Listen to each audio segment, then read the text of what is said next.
Hello my friends and welcome back to the rabbit hole. Today's video is going to be a PM skincare routine and a chat all about healthy attitudes on aging.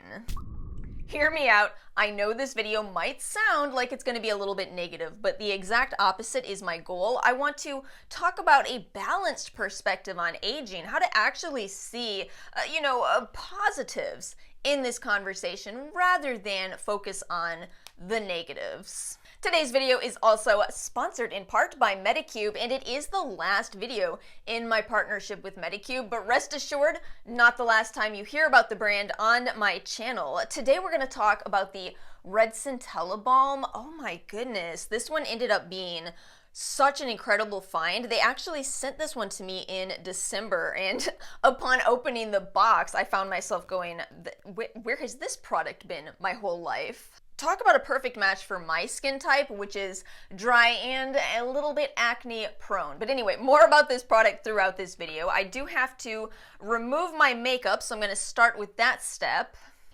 As I carefully remove this mascara here, I want to make sure to give you a little bit of backstory on where I stand. So I am in my 30s, and that has allowed me to see a few things about the conversation around aging. One is that I am certainly no longer considered young to people who are younger than I am. In fact, I am quite old to people who are 16.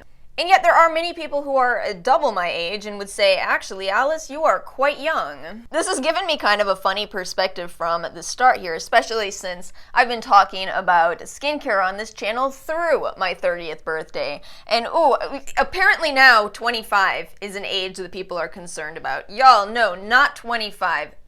That is still extremely young. But so is 30, and the thing is, I remember so well on my 29th birthday when I went to bed, I was so convinced by society or what have you, that I was going to wake up the next day and just have a ton of wrinkles. That felt like the definitive end to my youth, at least in my head, and I was shocked. Shocked, I tell you, when I woke up in the morning and looked exactly the same.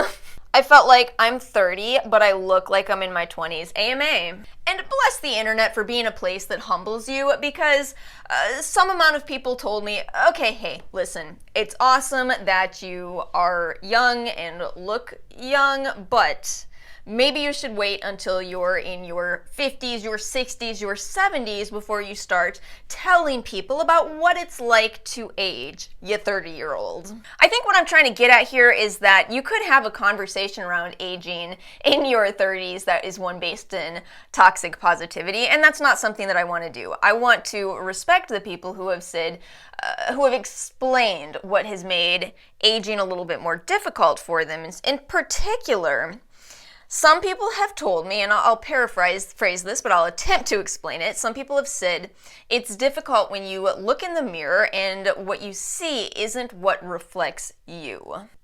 I see, I understand that, and I absolutely want to respect that. So how do we have a balanced conversation about this then? How do we talk about aging in a way that isn't negative for people who shouldn't be worried about aging yet, and yet addresses that maybe, just maybe, some people want to minimize the appearance of aging on their skin? So that was the Cica Balm, which I did receive in PR, and then the e.l.f. Pure Skin Cleanser, which I'll be reviewing soon, and my Good Molecules mitt here, which now looks used, because it is. I'm going to spray myself with this Brujita Chamomile Hydrosol Pure Plant Water. A delight. And then I'm going to do my LED therapy over here for 3 minutes. I'll just come back to you after this. How about that? Hold up. She just used an anti-aging tool in a video about healthy attitudes towards aging. Yes, and that's about to be the point. You see, what I'm trying to find here is a balance between some extremes. So on one hand, you could say that society is promoting these damaging ideas around the concept of aging. It has people stressing out about it. And yet, is there a reality that people are saying, I don't like what I see in the mirror as I age? My argument is that a balanced perspective on aging does not have to be mutually exclusive with not caring about aging whatsoever. Okay, I'm gonna try out this Peace Out Retinol Face Stick. I got this in PR. I haven't tried it yet, so we'll see how this goes. Mainly, I'm wondering if it's gonna glide on my skin or be more difficult to spread. Oh, it's a little bit stiff. It's a little bit stiff, but then again, I have dry skin. Maybe what I'll do is use my Mary & May peptide serum first, and then we'll follow with the retinol stick. I think that should work. So here's the thing. On one hand, you have this idea of self-care, and that is a huge thing in the skincare community, right? How many times do you see people talking about how skincare is my self-care? It is how I show myself that I love myself. And it absolutely can be that. It absolutely is for me. You know, I talk all the time about how much I enjoy my skincare routine because it is this moment of just pampering myself, treating my skin right. And yet there's a balance to that as well. You know, you don't want to be that person that loves themselves so much that it becomes annoying. Come on, you've all met those kind of people. But obviously, you don't want to be someone who doesn't love yourself at all. You should. You should treat your body like it's the only one that you have, and yet not that it's necessarily better than other people's. Which by extension would mean that there's absolutely nothing wrong with wanting to preserve your skin, with wanting to be happy with the image that you see in the mirror, and with seeking products to help you achieve those end goals, such as a retinol product, such as an LED mask. And yet I do think you can take the concept of anti-aging products to an extreme. I think that there's always a line between taking care of yourself and obsessing over taking care of yourself. And that's where it gets into a bit more of a dangerous territory. I like the ease and convenience of these stick formats, but I feel like they just always drag on my skin type. Look. Probably because I do have dry skin. What I would tell you is important if you're worried that you might be too worried about aging is how are you seeing the actions in your mind? So again, I used an LED mask. I love my LED mask. It is 3 minutes of zen, but after I finish using it, I'm not continuing to think about is it working? Oh my goodness, I'm nervous. Same thing with retinoids, same thing with peptides. I know the research behind these products is promising for anti-aging purposes, which is why I'm using them. I want to have the best skin that I can, but I don't want to obsess about it. Once I finish my routine, I'm done. I relax for the rest of the night. I'm done. I don't have to worry. So I think the real litmus test here is how much of concerns around aging are lingering with you through the day. Now listen, I don't want to paint myself like I'm some perfect person who's never been overly concerned about aging. I absolutely have. I think what makes it tricky though is it is a little difficult to identify where that comes from. Sometimes I think it is, just exposure to overly idealistic perceptions on beauty.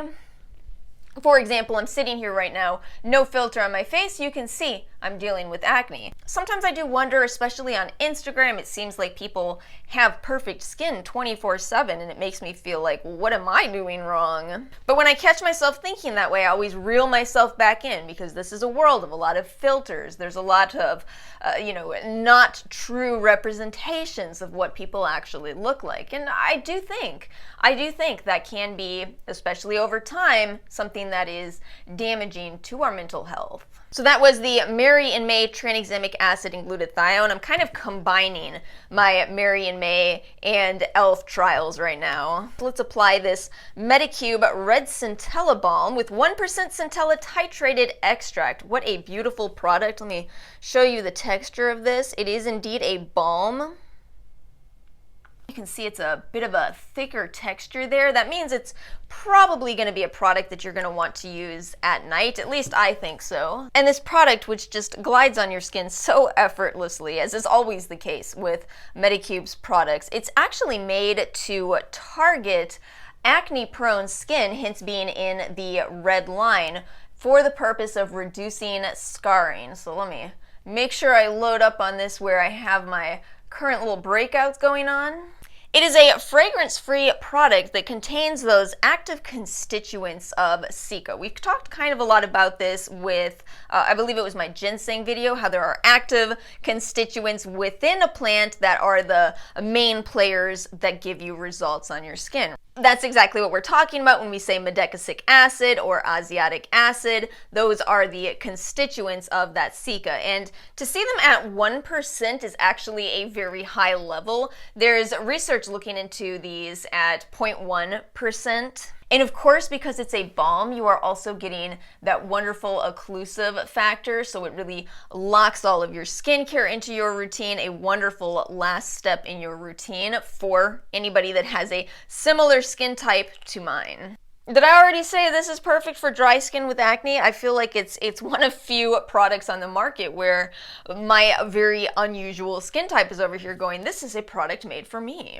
And of course, not just limited to people with acne, it's also going to be a wonderful product for anybody with a more sensitive skin. If you are at all worried about inflammation or any wounds on your skin, going to be a wonderful option. Again, I do have a discount code with Medicube. It is RabbitHole if you want 10% off your order.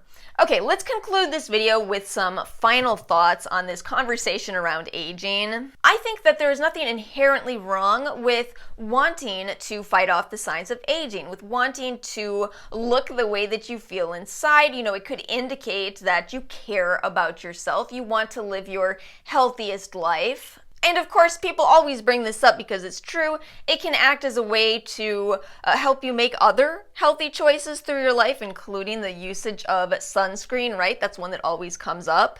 But just like how anything can be taken to an extreme, diet, exercise can be taken to an extreme, so too can the way you perceive conversations around aging. If you are finding yourself feeling stressed out by the concept of aging, if you're worried about it so much that it is, really starting to consume you, I would tell you, please don't ever be hesitant about seeing a therapist. I know that this can still, even now in 2022, this can still be a difficult topic to discuss.